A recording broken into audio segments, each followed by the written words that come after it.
Pension का मूल्य। यह कहानी एक पति पत्नी और एक वृद्ध पिता की है, जिसमें पत्नी वृद्ध ससुर से परेशान है। वह नहीं चाहती कि वृद्ध ससुर उसके पास रहे। एक दिन की बात है, पति कमरे में बैठा था, पत्नी रसोई की साफ सफाई कर रही थी। पत्नी रसोई की सफाई करते करते भागते हुए बाहर निकली और कमरे से बाहर निकलते हुए पति से टकरा गई। तो पति ने पूछा, क्या हुआ जो इतना तेज भाग रही हो? तो पत्नी ने तपाक से कहा, डस्टबिन की सफाई करते हुए मुझे यह मिला है। और पत्नी ने मुट्ठी खोली जिसमें एक सोने का सिक्का था। तो पति ने सिक्का देखा और कहा, हाँ, यह तो मैंने ही डस्टबिन में फेंका था।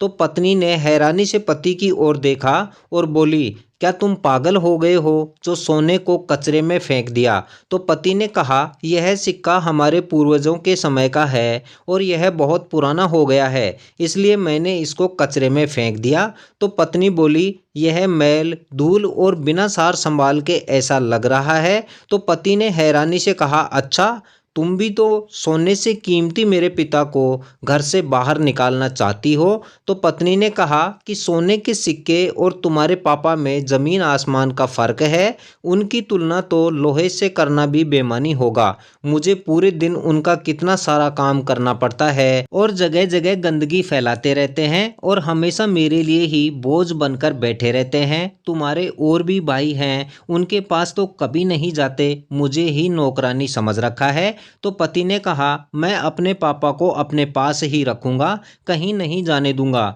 तो पत्नी ने कहा, तुम तो सेवा करने का दिखावा करते हो दुनिया को, काम तो सब मुझे ही करना पड़ता है। और भी कई बातें पति को सुनाने लगी। तो पति ने थोड़ा सख्त लहजे में अपनी पत्नी का हाथ पकड़कर रोबीले अंदाज में कुछ कहा, जिसे सुनकर पत्नी के हाव भाव पूरी तरह से बदल गए और अपनी गलती स्वीकारते हुए मुट्ठी बंद कर वापस रसोई में जाकर काम करने लगी। और पति द्वारा कहे गए शब्द थे, पिता की पेंशन, जिससे उनके घर का सारा खर्च चलता था। और इसी लालच और ज़रूरत की वजह से पति पत्नी को मजबूरन वृद्ध पिता की सेवा करनी पड़ती थी। दोस्तों, यही थी पेंशन कहानी। इस कहानी से सीख मिलती है कि हमें बिना किसी लालच के अपने बुजुर्गों की सेवा करनी चाहिए।